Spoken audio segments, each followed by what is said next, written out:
Hello, everybody. Michael Clark, CEO of Culture Shock Investments. Welcome to Trust Fund Tuesdays.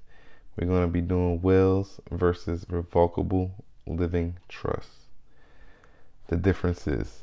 So, if you end up incapacitated with a will, the court is responsible for appointing the guardian of your estate, and that person is the one that manages your assets while you're incapacitated. Versus a living trust is the person that you appoint as your trustee is the person that is the one that is responsible for managing your assets while you're incapacitated. At death, the state administrator is the one that is going to put your assets through a probate process, which goes through pretty much auditing all your assets, seeing how much you have in inventory, or if you have houses or property, and they want to accumulate the value of all your assets and divide them according to the wishes of your will. Now, underneath a revocable living trust, that is completely up to the person you appoint as your trustee to distribute your assets according to what you put out in your will.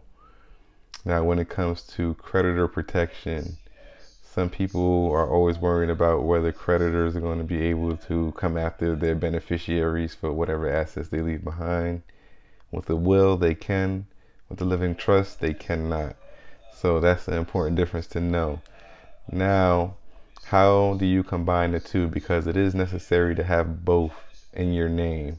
So when you have a will, you want to have that because it is allowed to be rolled into a living trust that you may have already established.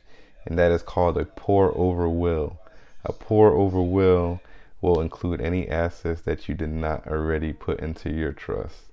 So you want to make sure you have that established. So that way, if you have any assets that you acquire post creating this trust, those assets automatically get included into your trust through your pour over will. So that's how you combine those two to make sure you have maximum protection. All right. This is Trust Fund Tuesdays with Michael Clark. Appreciate y'all joining me. See you next week, y'all.